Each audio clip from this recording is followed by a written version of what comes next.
ਸਤਿ ਸ਼੍ਰੀ ਅਕਾਲ। ਤੁਸੀਂ ਜੁੜੇ ਹੋਏ ਹੋ ਪੰਜਾਬੀ ਡੀਐਸਏ ਦੇ ਨਾਲ ਤੇ ਮੈਂ ਹਾਂ ਪ੍ਰਵੀਨ ਸ਼ਰਮਾ ਲੈ ਕੇ ਹਾਜ਼ਰ ਹਾਂ program update California. Update California program ਦੇ ਵਿੱਚ ਕਈ ਅਹਿਮ ਤੇ ਕਈ ਖਾਸ ਖਬਰਾਂ ਨੂੰ ਲੈ ਕੇ ਚਰਚਾ ਕਰਨ ਦੇ ਲਈ ਜੁੜ ਚੁੱਕੇ ਨੇ ਹਰਜੋਤ ਸਿੰਘ ਖਾਲਸਾ ਜੀ। ਹਰਜੋਤ ਸਿੰਘ ਜੀ, ਸਤਿ ਸ਼੍ਰੀ ਅਕਾਲ, ਸਵਾਗਤ ਹੈ ਜੀ। ਸਤਿ ਸ਼੍ਰੀ ਅਕਾਲ, ਧੰਨਵਾਦ ਜੀ ਆਇਆਂ ਨੂੰ। ਪੰਜਾਬੀ ਰੇਡੀਓ ਯੂਐਸਏ ਦੇ ਜਿੰਨੇ ਵੀ ਸਰੋਤੇ ਸਾਡੇ ਸਾਰੇ ਹੀ AM ਸਟੇਸ਼ਨਸ, FM ਸਟੇਸ਼ਨਸ, ਘਰਾਂ ਦੇ ਵਿੱਚ ਰੇਡੀਓ ਸੈਟਸ ਦੇ ਰਾਹੀਂ, ਟੈਲੀਫੋਨ ਦੇ ਰਾਹੀਂ, ਫੇਸਬੁੱਕ, YouTube ਤੇ ਲਾਈਵ ਦੇਖ ਰਹੇ ਹੋ, ਸੁਣ ਰਹੇ ਹੋ, ਸਾਰਿਆਂ ਨੂੰ ਜੀ ਆਇਆਂ ਨੂੰ ਤੇ ਬਹੁਤ ਹੀ ਪਿਆਰ ਤੇ ਸਤਿਕਾਰ ਭਰੀ ਸਤਿ ਸ਼੍ਰੀ ਅਕਾਲ। ਸਰੋਤੇ, ਅੱਜ ਮਾਰਚ ਦੀ 7 ਤਰੀਕ ਆ, ਦਿਨ ਸ਼ੁੱਕਰਵਾਰ ਆ ਤੇ ਤੁਹਾਡੇ ਲਈ ਸ਼ਾਮ ਦਾ ਅਪਡੇਟ ਕੈਲੀਫੋਰਨੀਆ ਪ੍ਰੋਗਰਾਮ ਲੈ ਕੇ ਹਾਜ਼ਰ ਹੋਏ ਹਾਂ ਜੀ। ਅਪਡੇਟ ਕੈਲੀਫੋਰਨੀਆ ਪ੍ਰੋਗਰਾਮ ਨੂੰ ਸਪਾਂਸਰ ਕਰਦੇ ਨੇ ਖਾਲਸਾ ਇੰਸ਼ੋਰੈਂਸ ਏਜੰਸੀ ਵਾਲੇ, ਜਿਨ੍ਹਾਂ ਤੋਂ ਤੁਸੀਂ ਹਰ ਤਰੀਕੇ ਦੀ ਇੰਸ਼ੋਰੈਂਸ ਲੈ ਸਕਦੇ ਹੋ। ਇੰਸ਼ੋਰੈਂਸ ਬਾਰੇ ਪਤਾ ਕਰਨ ਦੇ ਲਈ ਇਹਨਾਂ ਦਾ ਨੰਬਰ ਹੈ 408-272-2500। ਇਹ 1992 ਤੋਂ ਲਗਾਤਾਰ ਇੰਸ਼ੋਰੈਂਸ ਬਿਜ਼ਨਸ ਦੇ ਵਿੱਚ ਸ਼ਾਨਦਾਰ ਸੇਵਾਵਾਂ ਦੇ ਰਹੇ ਨੇ ਤੇ ਅਮਰੀਕਾ ਭਰ ਦੇ ਵਿੱਚ ਇੰਸ਼ੋਰੈਂਸ ਕਰਦੇ ਨੇ। ਓਬਾਮਾ ਕੇਅਰ, ਮੈਡੀਕੇਅਰ ਜਾਂ ਫਿਰ ਕਵਰਡ ਕੈਲੀਫੋਰਨੀਆ ਬਾਬਤ ਪਾਲਿਸੀ ਕਰਵਾਉਣ ਦੇ ਲਈ, ਸਲਾਹ ਲੈਣ ਦੇ ਲਈ ਅੱਜ ਹੀ ਕਾਲ ਕਰੋ 408-272-2500 ਤੇ। ਟਰਕੀਅਨ ਇਮੀਗ੍ਰੇਸ਼ਨ ਲਾ ਫਰਮ ਵਾਲੀ ਜੇ ਟਰਕੀਆਨਾ ਟੋਨੀ ਟਰਕੀਆਨਾ ਦੇ ਨਾਲ ਤੁਸੀਂ US ਇਮੀਗ੍ਰੇਸ਼ਨ ਬਾਬਤ ਕੋਈ ਵੀ ਸਲਾਹ ਕਰਨੀ ਹੈ ਤੇ ਇਹਨਾਂ ਦਾ ਨੰਬਰ ਹੈ 415-909-0503। Gurbachan Singh Nagra Sacramento, Sarabjit Singh Kulwinder Singh Dhoot Yuba City, Gurdev Singh Sohal ਐਂਟੀਟਿਊਡ, ਪਰਮਜੀਤ ਸਿੰਘ ਦਾਖਾ ਬਰਕਰਲੇ, ਗੁਰਸਾਹਿਬ ਸਿੰਘ ਬੇਕਰਸਫੀਲਡ ਤੇ ਅਵਤਾਰ ਸਿੰਘ ਮੰਜਲ ਕਲੋਵਿਸ ਤੋਂ। ਇਹਨਾਂ ਸਾਰੇ ਹੀ ਸਪਾਂਸਰਸ ਦਾ ਬਹੁਤ ਬਹੁਤ ਧੰਨਵਾਦ। ਤੇ ਜੇਕਰ ਤੁਸੀਂ ਵੀ ਪੰਜਾਬੀ ਡੀਐਸਏ ਦੇ ਇਹਨਾਂ ਪ੍ਰੋਗਰਾਮਾਂ ਨੂੰ ਸਪਾਂਸਰ ਕਰਨਾ ਚਾਹੁੰਦੇ ਹੋ ਤਾਂ ਸਟੂਡੀਓ ਦਾ ਨੰਬਰ ਹੈ 408-272-5200 ਜੀ। ਜੀ, ਅੱਜ ਦੀਆਂ ਖਬਰਾਂ ਵੱਲ ਚੱਲੀਏ ਤੇ ਹੁਣ ਲੋਕਾਂ ਨੇ ਵੱਖ-ਵੱਖ ਜਿਹੜੇ ਸਾਡੇ ਇਲੈਕਟਡ ਆਫੀਸ਼ੀਅਲਸ ਆ ਉਹਨਾਂ ਨੂੰ ਘੇਰਨਾ ਸ਼ੁਰੂ ਕਰ ਦਿੱਤਾ ਹੈਗਾ। ਬਹੁਤ ਸਾਰੇ ਰਿਪਬਲਿਕਨਸ ਸੈਨੇਟਰ ਜਦੋਂ ਟਾਊਨ ਹਾਲ ਮੀਟਿੰਗ ਕਰ ਰਹੇ ਸੀ, ਉਹਨਾਂ ਦਾ ਵਿਰੋਧ ਵੀ ਹੋਇਆ, ਵਿੱਚੋਂ ਛੱਡ ਕੇ ਭੱਜਣਾ ਪਿਆ। ਅੱਜ ਖਬਰ ਇਹ ਆ ਰਹੀ ਆ ਵੀ ਡੈਮੋਕ੍ਰੈਟਿਕ ਪਾਰਟੀ ਦੇ ਜਿਹੜੇ ਕਾਂਗਰਸ ਮੈਂਬਰ ਆ ਉਹਨਾਂ ਨੂੰ ਵੀ ਹੀਟ ਇਹ ਝੱਲਣੀ ਪੈ ਰਹੀ ਹੈਗੀ ਆ। ਕਾਰਨ ਕੀ ਆ ਵੀ ਜਦੋਂ ਪ੍ਰੈਜ਼ੀਡੈਂਟ ਡੋਨਲਡ ਟਰੰਪ ਉਹਨਾਂ ਨੇ ਜੁਆਇੰਟ ਐਡਰੈਸ ਕੀਤਾ ਸੀ ਕਾਂਗਰਸ ਨੂੰ, ਉਸ ਟਾਈਮ ਦੇ ਉੱਤੇ ਕਈ ਡੈਮੋਕ੍ਰੇਟਸ ਨੇ ਵਿਰੋਧ ਕੀਤਾ ਸੀ। ਕਈਆਂ ਨੇ ਫੱਟੀਆਂ ਫੜੀਆਂ ਹੋਈਆਂ ਸੀਆਂ। ਕਾਂਗਰਸਮੈਨ ਗ੍ਰੀਨ, ਉਹਨਾਂ ਨੂੰ ਤਾਂ ਸੈਂਕਚਰ ਵੀ ਕਰ ਦਿੱਤਾ ਗਿਆ, ਬਾਅਦ ਦੇ ਵਿੱਚ ਉੱਥੋਂ ਕੱਢ ਵੀ ਦਿੱਤਾ ਗਿਆ ਸੀਗਾ। ਸੋ ਉਸ ਚੱਕਰ ਦੇ ਵਿੱਚ ਆਪਣੇ ਬੇ ਏਰੀਏ ਦੇ ਕਾਂਗਰਸਮੈਨ ਰੋ ਖੰਨਾ ਇਹ ਸ਼ਿਕਾਗੋ ਓਹੇਅਰ ਏਅਰਪੋਰਟ ਤੇ ਪਹੁੰਚੇ ਸੀ ਤੇ ਉੱਥੇ ਕਾਫੀ ਲੋਕਾਂ ਨੇ ਇਹਨਾਂ ਦਾ ਵਿਰੋਧ ਕੀਤਾ। ਜਿਮ ਬੈਰਟ ਕਰਕੇ ਇੱਕ ਫਲਾਈਟ ਅਟੈਂਡੈਂਟ ਆ, ਉਹਨਾਂ ਨੇ ਕਹਿੰਦੇ ਵੀ ਇਹਨਾਂ ਨੂੰ ਕਿਹਾ ਵੀ ਰੋ ਖੰਨਾ ਸਾਹਿਬ ਵੀ ਮੈਂ ਵੀ ਡੈਮੋਕ੍ਰੇਟ ਆ, ਪਰ ਜਿਸ ਤਰੀਕੇ ਨਾਲ ਪਾਰਟੀ ਦੇ ਮੈਂਬਰਾਂ ਨੇ ਉੱਥੇ ਬਿਹੇਵ ਕੀਤਾ ਆ ਉਹ ਸਹੀ ਨਹੀਂ ਹੈ। ਉਹਦੇ ਨਾਲ ਜੋ ਸਾਡਾ ਜਿਹੜਾ ਅਕਸ਼ ਆ ਆਲ ਓਵਰ ਦੀ ਵਰਲਡ, ਉਹ ਸਹੀ ਨਹੀਂ ਜਾਂਦਾ ਹੈਗਾ। ਸੋ ਪ੍ਰੈਜ਼ੀਡੈਂਟ ਡੋਨਲਡ ਟਰੰਪ ਉਹਨਾਂ ਦੀ ਸਪੀਚ ਦੇ ਦੌਰਾਨ ਇੱਕ 13 ਸਾਲਾਂ ਦਾ ਮੁੰਡਾ ਜਿਹਨੂੰ ਬ੍ਰੇਨ ਟਿਊਮਰ ਸੀਗਾ, ਉਹਨੂੰ ਆਨਰ ਕੀਤਾ ਗਿਆ ਸੀ US ਸਟੇਟ ਸੀਕ੍ਰੇਟ ਸਰਵਿਸ ਵੱਲੋਂ। ਸੋ ਲੇਕਨ ਰੈਲੀ ਦਾ ਜੋ ਐਕਟ ਲਾਗੂ ਹੋਇਆ, ਕਾਲਜ ਸਟੂਡੈਂਟ ਜਿਸ ਨੂੰ ਮਾਰ ਦਿੱਤਾ ਗਿਆ ਸੀ, ਉਹਦੇ ਸੰਬੰਧ ਦੇ ਵਿੱਚ ਵੀ ਜਿਹੜਾ ਉਹਦਾ ਪਰਿਵਾਰ ਆਇਆ ਸੀ ਉਹਨਾਂ ਨੂੰ ਰਿਕੋਗਨਾਈਜ਼ ਕੀਤਾ ਗਿਆ ਸੀਗਾ। ਸੋ ਕਈ ਜਿਹੜੇ ਲੋਕਾਂ ਨੇ ਜਿਹੜੇ ਡੈਮੋਕ੍ਰੇਟਸ ਹੈਗੇ ਆ ਉਹਨਾਂ ਨੇ ਸਾਈਨ ਫੜੇ ਹੋਏ ਸੀ, ਜਿਸ ਤਰ੍ਹਾਂ lies, false, save Medicare, Musk Steeles, save Medicaid, ਇਦਾਂ ਦੇ। ਸੋ ਲੋਕਾਂ ਨੇ ਜ਼ਿਆਦਾ ਪਸੰਦ ਨਹੀਂ ਕੀਤੇ। ਕਹਿੰਦੇ ਠੀਕ ਆ ਵੀ ਵਿਰੋਧ ਹੋਣਾ ਚਾਹੀਦਾ, ਪਰ ਉੱਥੇ ਕਿਸੇ ਤਰ੍ਹਾਂ ਦੇ ਨਾਲ ਯੈਲ ਕਰਕੇ, ਗਾ ਕੇ ਜਾਂ ਹੱਥਾਂ 'ਚ ਫੱਟੀਆਂ ਫੜ ਕੇ ਜਿਹੜਾ ਵਿਰੋਧ ਆ ਉਹ ਨਹੀਂ ਹੋਣਾ ਚਾਹੀਦਾ ਸੀ ਜੀ। ਅਗਲੀ ਖਬਰ ਦੇ ਵੱਲ ਵਧੀਏ। ਅਗਲੀ ਖਬਰ ਕੈਲੀਫੋਰਨੀਆ ਦੇ ਐਜੂਕੇਸ਼ਨ ਸਿਸਟਮ ਦੇ ਨਾਲ ਜੁੜੀ ਹੋਈ ਹੈ। ਬੜੀ ਵੱਡੀ ਖਬਰ ਹੈ। ਕੈਲੀਫੋਰਨੀਆ ਨੇ 7 ਹੋਰ ਡੈਮੋਕ੍ਰੈਟਿਕ ਲੈਡ ਜਿਹੜੀਆਂ ਸਟੇਟਸ ਨੇ ਉਹਨਾਂ ਨੂੰ ਜੁਆਇਨ ਕਰ ਲਿਆ, ਜਿਨ੍ਹਾਂ ਦੇ ਵਿੱਚ ਜਿਹੜੀਆਂ ਹੁਣ ਸਟੇਟਸ ਜਿਹੜੀਆਂ ਮੁਕੱਦਮਾ ਦਾਇਰ ਕਰਨ ਜਾ ਰਹੀਆਂ ਨੇ ਫੈਡਰਲ ਕੱਟ ਜਿਹੜੇ ਲੱਗੇ ਨੇ ਟੀਚਰ ਟ੍ਰੇਨਿੰਗ ਪ੍ਰੋਗਰਾਮ ਦੇ ਉੱਤੇ। ਦੱਸਿਆ ਜਾ ਰਿਹਾ ਕਿ ਜਿਹੜਾ ਪ੍ਰੋਗਰਾਮ ਹੈ ਇਹਦਾ ਜਿਹੜਾ ਟੀਚਾ ਸੀਗਾ ਉਹ ਇਹ ਸੀਗਾ ਕਿ ਜਿਹੜੇ ਲੋਕਾਂ ਨੂੰ, ਜਿਹੜੇ ਸਟੂਡੈਂਟਸ ਨੂੰ ਇੰਗਲਿਸ਼ ਨਹੀਂ ਸੀ ਆਉਂਦੀ ਜਾਂ ਹੋਰ ਸਟੂਡੈਂਟਸ ਦੇ ਲਈ ਜਿਹੜਾ ਖਰਚ ਕੀਤਾ ਜਾਂਦਾ ਸੀ ਪੈਸਾ, ਜਿਹੜੇ ਡਿਸੇਬਲਡ ਨੇ ਜਾਂ ਹੋਰ ਜਿਹੜੇ ਇੰਗਲਿਸ਼ ਸਿੱਖਣੀ ਚਾਹੁੰਦੇ ਨੇ ਜਾਂ ਇੱਕ ਸਟੈਮ ਜਿਹੜਾ ਕਲਾਸਿਸ ਆ ਉਹਨਾਂ ਦੇ ਲਈ। ਹੁਣ ਟਰੰਪ ਐਡਮਿਨਿਸਟ੍ਰੇਸ਼ਨ ਜਿਹੜੀ ਆ ਉਹਨੇ ਇਹ ਗੱਲ ਕਹੀ ਹੈ ਕਿ ਇਹ ਪ੍ਰੋਗਰਾਮ ਇਨਐਪਰੋਪ੍ਰੀਏਟ ਆ ਤੇ ਇਹਦੀ ਲੋੜ ਨਹੀਂ ਹੈ ਤੇ ਇਹ ਡਿਵਾਈਸਿਵ ਜਿਹੜੀਆਂ ਆਈਡੀਓਲੋਜੀਜ਼ ਆ ਉਹਨੂੰ ਇਹ ਪ੍ਰੇਰਿਤ ਕਰਦਾ ਜਾਂ ਉਹਦੇ ਤੋਂ ਪ੍ਰਭਾਵਿਤ ਹੈ। ਉਹਨਾਂ ਨੇ ਇਸ ਦੇ ਉੱਤੇ ਕੱਟ ਲਾਉਣਾ ਸ਼ੁਰੂ ਕਰ ਦਿੱਤਾ। ਕੈਲੀਫੋਰਨੀਆ ਨੇ 7 ਹੋਰ ਜਿਹੜੀਆਂ ਡੈਮੋਕ੍ਰੈਟਿਕ ਲੀਡ ਸਟੇਟਸ ਨੇ ਉਹਨਾਂ ਨੂੰ ਜੁਆਇਨ ਕੀਤਾ ਤੇ ਟਰੰਪ ਐਡਮਿਨਿਸਟ੍ਰੇਸ਼ਨ ਨੂੰ ਸੂ ਕੀਤਾ। ਤੇ ਦੱਸਿਆ ਜਾ ਰਿਹਾ ਕਿ ਇਹਦੇ ਨਾਲ ਜਿਹੜਾ ਖਤਰਾ ਮੰਡਰਾ ਰਿਹਾ ਮਿਲੀਅਨਸ ਆਫ ਡਾਲਰਸ ਦਾ ਕੱਟ ਦਾ, ਜਿਹੜਾ ਟੀਚਰ ਟ੍ਰੇਨਿੰਗ ਪ੍ਰੋਗਰਾਮਿੰਗ ਦੇ ਲਈ ਹੈ ਜਾਂ ਹੋਰ ਪ੍ਰੋਗਰਾਮਸ ਦੇ ਲਈ ਹੈ, ਉਹਦਾ ਵਿਰੋਧ ਕਰਨ ਦੇ ਲਈ। ਦੱਸਿਆ ਜਾ ਰਿਹਾ ਕਿ ਜਿਹੜੀ ਫੈਡਰਲ ਡਿਸਟ੍ਰਿਕਟ ਕੋਰਟ ਹੈ ਮੈਸਾਚੂਸੈਟਸ ਦੇ ਵਿੱਚ, ਉੱਥੇ ਜਿਹੜੇ ਹੋਰ ਜਿਹੜੇ ਲੋਕ ਨੇ ਉਹ ਵੀ ਇਕੱਠੇ ਹੋਏ ਤੇ ਉਹਨਾਂ ਨੇ ਦੱਸਿਆ ਕਿ ਇਸ ਪ੍ਰੋਗਰਾਮ ਦੇ ਨਾਲ ਜਿਹੜੀ ਅਮਰੀਕਾ ਦੇ ਵਿੱਚ ਰੂਰਲ ਤੇ ਅਰਬਨ ਏਰੀਆਜ਼ ਦੇ ਵਿੱਚ ਜਿਹੜੇ STEM ਸਬਜੈਕਟਸ ਨੇ, ਸਾਇੰਸ ਹੈ ਜਾਂ ਟੈਕਨੋਲੋਜੀ ਹੈ, ਇੰਜੀਨੀਅਰਿੰਗ ਹੈ ਜਾਂ ਮੈਥ ਹੈ, ਉਹਨਾਂ ਦੇ ਉੱਤੇ ਇਹ ਜਿਹੜਾ ਫੰਡ ਆ ਉਹ ਖਰਚਿਆ ਜਾਂਦਾ ਸੀ ਉਹਨਾਂ ਨੂੰ ਪੜ੍ਹਾਉਣ ਦੇ ਖਾਤਰ ਜਾਂ ਉਹਨਾਂ ਦੇ ਨਾਲ ਰਿਲੇਟਡ ਪ੍ਰੋਗਰਾਮਾਂ ਦੇ ਲਈ। ਦਾ ਡਿਪਾਰਟਮੈਂਟ ਆਫ ਐਜੂਕੇਸ਼ਨ ਜਿਹੜਾ ਉਹਨੇ ਦੱਸਿਆ ਕਿ ਅਸੀਂ ਆਉਣ ਵਾਲੇ ਟਾਈਮ ਦੇ ਵਿੱਚ ਤਕਰੀਬਨ 148 ਮਿਲੀਅਨ ਕੈਲੀਫੋਰਨੀਆ ਦੇ ਵਿੱਚ ਤੇ 102 ਮਿਲੀਅਨ ਜਿਹੜਾ ਉਹ ਦੂਜੀਆਂ ਸਟੇਟਾਂ ਦੇ ਵਿੱਚ ਜਿਹੜਾ ਕੱਟ ਲਾ ਦੇਣਾ। ਉਸੇ ਕੱਟ ਦੇ ਵਿਰੋਧ ਦੇ ਵਿੱਚ ਹੁਣ ਟਰੰਪ ਐਡਮਿਨਿਸਟ੍ਰੇਸ਼ਨ ਜਿਹੜੀ ਆ ਉਹਨੂੰ ਸੂ ਕੀਤਾ ਗਿਆ। Massachusetts, New York, New Jersey, Maryland, Illinois, Wisconsin ਤੇ ਕੋਲੋਰਾਡੋ। ਹੁਣ ਦੱਸਿਆ ਜਾ ਰਿਹਾ ਕਿ ਜਿਹੜਾ ਇਹ ਨੈਸ਼ਨਲੀ ਜਿਹੜਾ ਇਹ ਫੰਡਿੰਗ ਪ੍ਰੋਗਰਾਮ ਹੈ ਇਹਦੇ ਤਹਿਤ ਜਿਹੜੀ ਰਾਜਾਂ ਨੂੰ ਜਾਂ ਸੂਬਿਆਂ ਨੂੰ ਜਿਹੜੀ ਫੰਡਿੰਗ ਮਿਲ ਰਹੀ ਆ ਤਕਰੀਬਨ 600 ਮਿਲੀਅਨ ਜਿਹੜੀ ਉਹ ਫੰਡਿੰਗ ਰੁਕ ਜਾਣੀ ਆ। ਕਿਸੇ ਵੀ ਰਿਪਬਲਿਕਨ ਜਿਹੜੀ ਸਟੇਟ ਆ ਉਹਨੇ ਹਾਲੇ ਤੱਕ ਇਹਦੇ ਖਿਲਾਫ ਜਿਹੜਾ ਸੂ ਆ ਉਹ ਨਹੀਂ ਫਾਈਲ ਕੀਤਾ। ਤਿੰਨ ਜਿਹੜੇ ਟੀਚਰਸ ਗਰੁੱਪ ਨੇ ਕੈਲੀਫੋਰਨੀਆ ਸਮੇਤ ਹੋਰ ਨੇ ਰਾਜਾਂ ਦੇ, ਉਹਨਾਂ ਨੇ ਵੀ ਸੈਪਰੇਟ ਜਿਹੜੀਆਂ ਕੰਪਲੇਂਟਸ ਨੇ ਉਹ ਮੈਰੀਲੈਂਡ ਫੈਡਰਲ ਕੋਰਟ ਦੇ ਵਿੱਚ ਇਹਦੇ ਵਿਰੁੱਧ ਜਮ੍ਹਾਂ ਕਰਵਾਈਆਂ ਨੇ। ਦੱਸਿਆ ਜਾ ਰਿਹਾ ਕਿ ਸਦਰਨ ਕੈਲੀਫੋਰਨੀਆ ਦੇ ਵਿੱਚ 600 ਕਾਲਜ ਸਟੂਡੈਂਟਸ ਨੇ ਜਿਹੜੇ ਕਿ ਕਰੰਟ ਇਹਦੇ ਤੋਂ ਲਾਭ ਲੈ ਰਹੇ ਨੇ। ਇਹਦੇ ਨਾਲ ਜਿਹੜੇ ਹੋਰ ਵੀ ਨੇ ਸਪੋਕਸ ਪਰਸਨ ਨੇ ਡਿਪਾਰਟਮੈਂਟ ਆਫ ਐਜੂਕੇਸ਼ਨ ਦੇ ਲਈ, ਉਹਨਾਂ ਨੇ ਕਿਹਾ ਕਿ ਅਸੀਂ ਇਸ ਪ੍ਰੋਗਰਾਮ ਦੇ ਪਹਿਲਾਂ ਹੀ ਸਾਨੂੰ ਪਤਾ ਸੀਗਾ ਕਿ ਜੇਕਰ ਕੱਟ ਲੱਗੇ ਤਾਂ ਇਹ ਵੱਡੇ ਪੱਧਰ ਤੇ ਜਿਹੜੇ ਸਟੂਡੈਂਟ ਇਹਦਾ ਲਾਭ ਲੈ ਰਹੇ ਨੇ ਜਾਂ ਜਿਹੜੇ ਟੀਚਰਸ ਇਸ ਪ੍ਰੋਗਰਾਮ ਦੇ ਤਹਿਤ ਨੇ ਉਹਨਾਂ ਨੂੰ ਵਿੱਤੀ ਜਿਹੜਾ ਘਾਟਾ ਉਹਨੂੰ ਝੱਲਣਾ ਪਊਗਾ। ਪਰ ਉਹ ਕਹਿੰਦੇ ਕਿ ਹੁਣ ਇਹਦੇ ਵਿਰੁੱਧ ਅਸੀਂ ਅਦਾਲਤ ਦੇ ਵਿੱਚ ਟਰੰਪ ਐਡਮਿਨਿਸਟ੍ਰੇਸ਼ਨ ਨੂੰ ਜਿਹੜਾ ਉਹ ਸੂ ਕੀਤਾ। ਜੀ ਅਗਲੀ ਖਬਰ ਵੱਲ ਚਲੀਏ। ਜੋ ਸਰ ਕੇਅਰ ਸਟੈਮਰ ਹੈਗੇ ਆ, ਉਹਨਾਂ ਨੇ ਇਹ ਕਿਹਾ ਵੀ ਜਿਹੜੇ ਯੂਰਪੀਅਨ ਯੂਨੀਅਨ ਦੀ ਨਵੀਂ ਮੂਵ ਚੱਲੀ ਆ ਜਿਹਦੇ ਤਹਿਤ ਉਹਨਾਂ ਨੇ ਕਿਹਾ ਵੀ ਅਸੀਂ ਮਨੀ ਜੋ ਡਿਫੈਂਸ ਦੇ ਉੱਤੇ ਸਪੈਂਡ ਕਰਨਾ ਆ ਉਹ ਕਾਫੀ ਜ਼ਿਆਦਾ ਉਹਦੇ ਵਿੱਚ ਹਿੱਸਾ ਪਾ ਰਹੇ ਹੈਗੇ ਆ। ਇੱਕ ਐਮਰਜੈਂਸੀ ਮੀਟਿੰਗ ਸਬਮਿਟ ਹੋਈ ਸੀ ਬਰਸਲਸ ਦੇ ਵਿੱਚ, ਉੱਥੇ ਇਹ ਸਾਰੀ ਜਿਹੜੀ ਗੱਲਬਾਤ ਹੋਈ ਹੈਗੀ ਆ। ਯੂਰਪੀਅਨ ਯੂਨੀਅਨ ਲੀਡਰਸ ਨੇ ਇਹ ਕਿਹਾ ਆ ਵੀ ਸਾਨੂੰ ਹੁਣ ਆਪਣੀ ਰੱਖਿਆ ਜਿਹੜੀ ਆ ਆਪ ਕਰਨੀ ਪੈਣੀ ਹੈਗੀ ਆ। 20 ਦੇ ਕਰੀਬ ਮੁਲਕ ਆ ਉਹ ਇਸ ਕੋਲੀਸ਼ਨ ਨੂੰ ਜੁਆਇਨ ਕਰਨ ਜਾ ਰਹੇ ਆ। ਇਹ ਯੂਕੇ ਦੇ ਜੋ ਆਫੀਸ਼ੀਅਲਸ ਆ ਉਹਨਾਂ ਨੇ ਦੱਸਿਆ। ਇਹ ਉਸ ਟਾਈਮ ਹੋਇਆ ਜਿਸ ਟਾਈਮ US ਦੇ ਜਿਹੜੇ ਸਿਕਿਉਰਿਟੀ ਆ ਯੂਰਪੀਅਨ ਯੂਨੀਅਨ ਨੂੰ ਜਿਹੜੀ US ਨੇ ਸਿਕਿਉਰਿਟੀ ਦਿੱਤੀ ਸੀ ਯੂਕਰੇਨ ਨੂੰ ਉਹ ਵਿਦਡਰਾ ਕਰ ਲਈ ਗਈ ਹੈਗੀ ਆ। ਤੇ ਇਸ ਐਕਸ਼ਨ ਤੋਂ ਔਖੇ ਹੋ ਕੇ ਸੋ ਬਰਸਲਸ ਦੇ ਵਿੱਚ $150 ਬਿਲੀਅਨ ਉਹਨਾਂ ਨੇ ਇਹ ਕਿਹਾ ਵੀ ਅਸੀਂ US ਦੀ ਗਵਰਨਮੈਂਟਸ ਵੱਲੋਂ ਦੇਣ ਜਾ ਰਹੇ ਆ ਮਿਲਟਰੀ ਐਕਸਪੈਂਡੀਚਰ ਦੇ ਉੱਤੇ। ਸੋ ਇਸੇ ਤਰ੍ਹਾਂ ਸਟੈਮਰ ਨੇ ਬਰੀਫ ਕੀਤਾ ਵੀ ਯੂਰਪੀਅਨ ਕਮਿਸ਼ਨ ਪ੍ਰੈਜ਼ੀਡੈਂਟ ਉਰਸੁਲਾ ਬੈਂਡਰ ਲਿਆਨ ਤੇ European council president Antonio Costa ਤੇ ਇਸ ਤੋਂ ਬਿਨਾਂ ਕੈਨੇਡਾ, ਟਰਕੀ, ਨਾਰਵੇ, ਆਈਸਲੈਂਡ ਦੇ ਲੀਡਰਸ ਵੀ ਸੀ।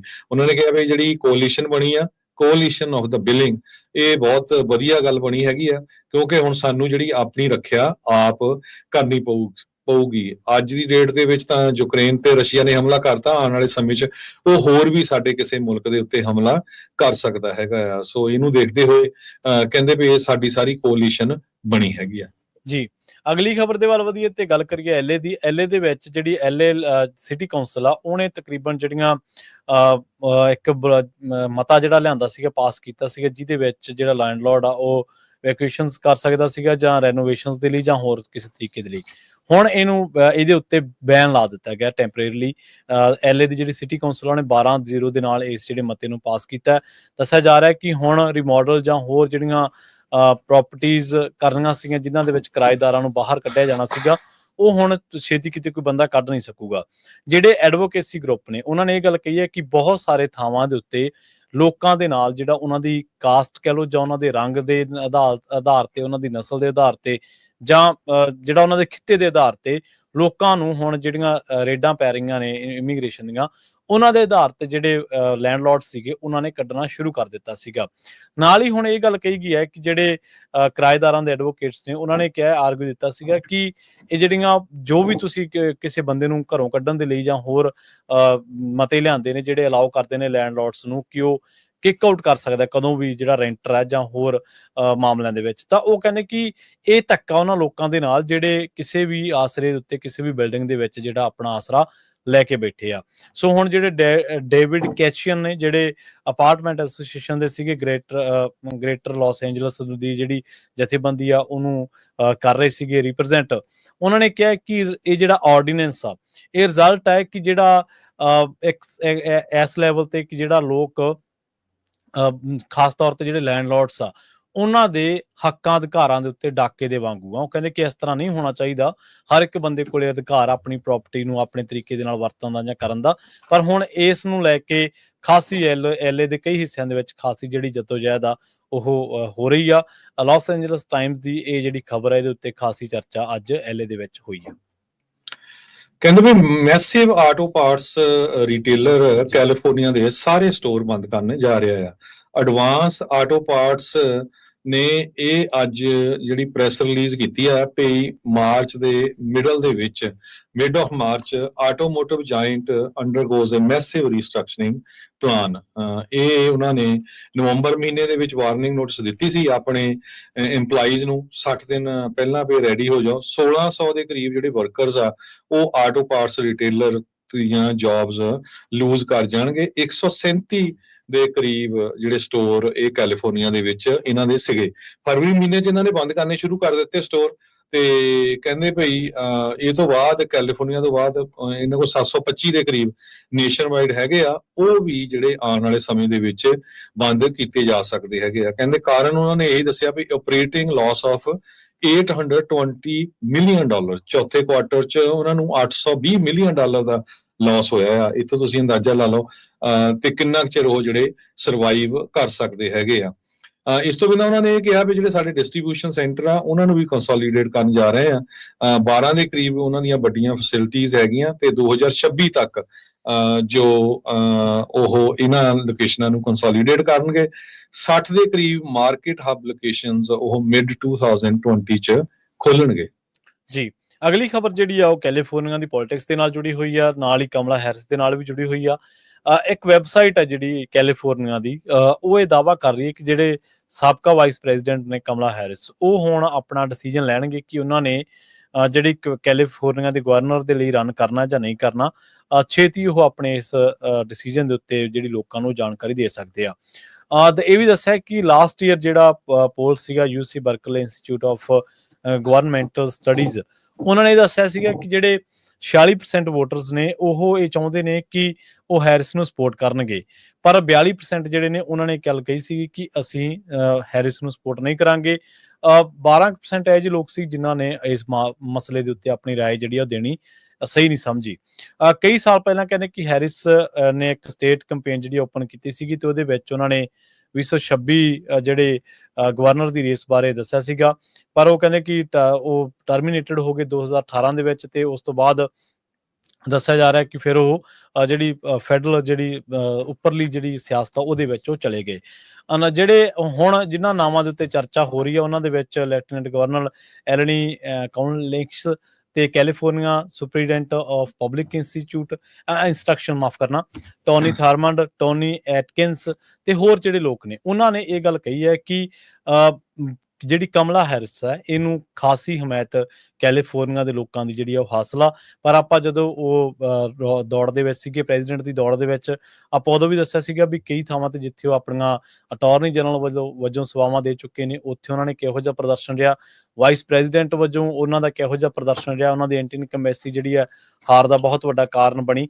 ਤੇ ਕੈਲੀਫੋਰਨੀਆ ਦੇ ਵਿੱਚ ਹੁਣ ਆਉਣ ਵਾਲੇ ਟਾਈਮ ਦੇ ਵਿੱਚ ਉਹ ਕਿਸ ਤਰੀਕੇ ਦੇ ਨਾਲ ਵਿਚਰ ਸਕਦੇ ਨੇ, ਸਿਆਸਤ ਆਪਣੀ ਜਾਰੀ ਰੱਖ ਸਕਦੇ ਨੇ, ਇਹਦੇ ਤੇ ਕਈ ਤਰ੍ਹਾਂ ਦੇ ਜਿਹੜੇ ਸਵਾਲੀਆ ਨਿਸ਼ਾਨ ਨੇ ਉਹ ਖੜੇ ਹੋ ਚੁੱਕੇ ਨੇ। ਆਪਣੇ ਗੁਆਂਢੀ ਮੁਲਕ ਕੈਨੇਡਾ ਤੋਂ ਖਬਰ ਇਹ ਆ ਰਹੀ ਆ ਵੀ ਕੈਨੇਡਾ ਦੇ ਵਿੱਚ ਜੋ ਰਿਪੁਦਮਨ ਸਿੰਘ ਮਲਿਕ ਆ, ਜਿਨ੍ਹਾਂ ਨੂੰ 에ਅਰ ਇੰਡੀਆ ਬੋਮਿੰਗ ਦੇ ਵਿੱਚ ਸਸਪੈਕਟ ਕੀਤਾ ਗਿਆ ਸੀ, ਪਰ ਬਾਅਦ ਦੇ ਵਿੱਚ ਉਹਨਾਂ ਦੇ ਕਿਸੇ ਤਰ੍ਹਾਂ ਦੇ ਚਾਰजेस ਨਹੀਂ ਲੱਗੇ ਸੀ, ਉਹ ਫ੍ਰੀ ਹੋ ਗਿਆ ਸੀ। ਉਹਨਾਂ ਨੂੰ ਪਿਛਲੇ ਸਾਲਾਂ ਦੇ ਵਿੱਚ ਗੋਲੀਆਂ ਮਾਰ ਕੇ ਹਿਟਮੈਨ ਵੱਲੋਂ ਮਾਰ ਦਿੱਤਾ ਗਿਆ ਸੀ।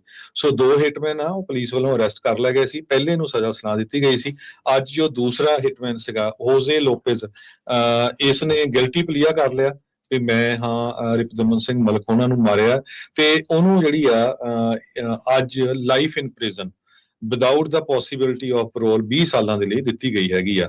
ਹੋਜ਼ੇ ਲੋਪੇਜ਼ 26 ਸਾਲਾਂ ਦਾ ਹੈ, ਜੋ ਮਲਕ ਹੋਣਾ ਦੀ ਡੈਥ ਦੇ ਵਿੱਚ ਇਨਵੋਲਵ ਸੀ। ਦੂਸਰਾ ਜਿਹੜਾ ਹਿਟਮੈਨ 24 ਸਾਲਾਂ ਦਾ ਟੈਨਰ ਫੌਕਸ ਸੀ, ਉਹਨੂੰ ਵੀ life in prison without possibility of parole 20 ਸਾਲਾਂ ਦੇ ਲਈ ਦਿੱਤੀ ਗਈ ਹੈਗੀ ਆ।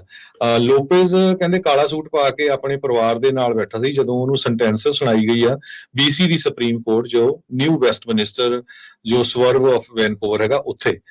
ਮਲਕ ਹੋਣਾ ਨੂੰ ਉਹਨਾਂ ਦੇ ਬਿਜ਼ਨਸ ਦੇ ਬਾਹਰ ਸਰੀ BC ਦੇ ਵਿੱਚ ਜੁਲਾਈ 14 2022 ਨੂੰ ਫੌਕਸ ਤੇ ਲੋਪੇਜ਼ ਨੇ ਗੋਲੀਆਂ ਮਾਰ ਕੇ ਮਾਰ ਦਿੱਤਾ ਸੀ ਜਦੋਂ ਉਹ ਆਪਣੀ ਟੈਸਲਾ ਕਾਰ ਵਿੱਚੋਂ ਨਿਕਲ ਕੇ ਆਪਣੇ ਆਫਿਸ ਨੂੰ ਚੱਲੇ ਸੀ।